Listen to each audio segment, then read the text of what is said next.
ओम शांति।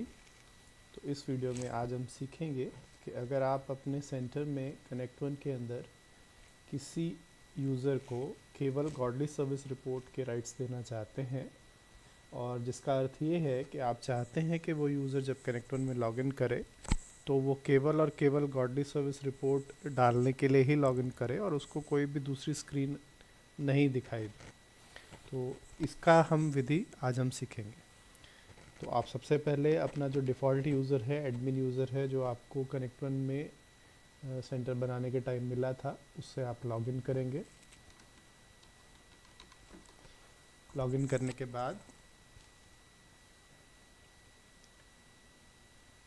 आपको यहाँ पर यूज़र रजिस्टर में जाना है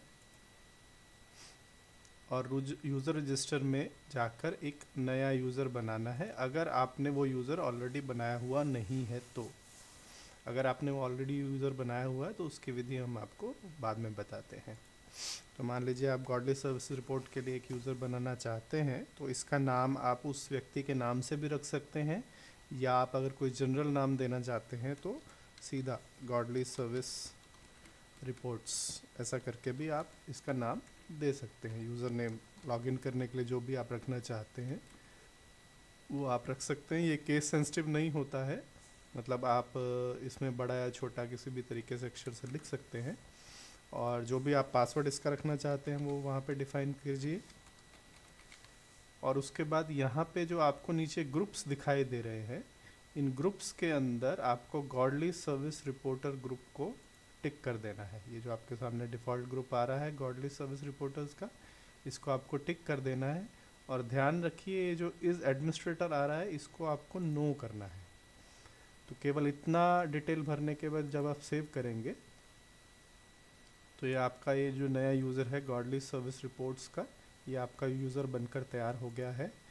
और अब इस यूज़र को गॉडली सर्विस रिपोर्ट डालने के राइट्स हैं। तो अब हमने जो ये यूज़र बनाया है इसमें हम चेक करेंगे कि जब लॉगिन करता है वो यूज़र तो उसको क्या दिखाई देता है। तो आपके सामने यहाँ जो हम डिफ़ॉल्ट यूज़र आईडी आता है, इसकी जगह हमने जो नया यूज़र आईडी डाला है, बनाया है, वो हम डालेंगे, और जो पासवर्ड हमने वहाँ पे डिफ़ाइन किया था वो बनाएंगे। पासवर्ड डालने के बाद ये लॉगिन हो गया है। तो अगर आप अभी जाकर देखेंगे तो इस यूज़र को यहाँ पर कुछ जनरल चीज़ों के अलावा अकाउंटिंग का कोई भी चीज़ नहीं दिखाई दे रहा है।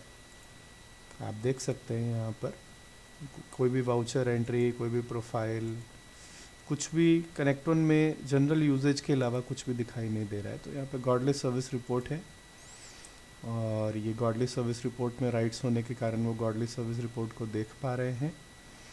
और अगर उनको उसके अंदर कुछ ऐड करना है गॉडली सर्विस रिपोर्ट तो ऐड भी कर पाएंगे, वो सेव भी कर पाएंगे। कुछ मीडिया ऐड करना है तो मीडिया भी ऐड कर सकते हैं, अटैचमेंट्स ऐड कर सकते हैं। तो इस प्रकार से आप अगर चाहें तो आप एक गॉडली सर्विस के लिए या किसी भी अन्य स्क्रीन के लिए भी इसी विधि से आप एक अलग से यूज़र्स बना सकते हैं। अब देखते हैं कि अगर आप किसी एग्जिस्टिंग यूज़र को, जो यूज़र आपने ऑलरेडी बना के रखा हुआ है, उस यूज़र को ये राइट्स कैसे देख सकते हैं। मान लीजिए आपने पहले से कोई और यूज़र्स आपके वहाँ पे बना के रखे हुए हैं और आप उनको वो राइट्स देना चाहते हैं, तो फिर से हम यूज़र रजिस्टर में जाएंगे। मेरे पास क्योंकि ऑलरेडी एक यूज़र नहीं बना हुआ है तो जस्ट फॉर द एग्जांपल मैं एक यूज़र बनाता हूँ।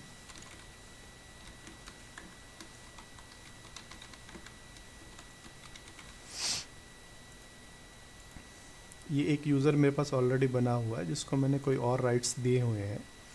तो मान लीजिए आपके पास ये यूज़र ऑलरेडी बना हुआ है और आप जो है इस यूज़र को गॉडली सर्विस रिपोर्ट्स के अलग से राइट्स देना चाहते हैं। तो आप इस यूज़र को एडिट कीजिए, और एडिट करके जैसे हमने लास्ट टाइम बनाते वक्त किया था वैसे ही यहाँ पर इस यूज़र को आपको गॉडली सर्विस रिपोर्ट के राइट्स दे देने हैं।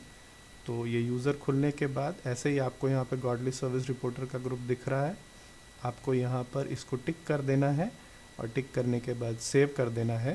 तो अब ये जो एग्जिस्टिंग यूज़र है इसको भी गॉडली सर्विस रिपोर्ट्स के राइट्स मिल जाएंगे और जो पहले से उसके राइट्स थे वो भी वैसे के वैसे रहेंगे।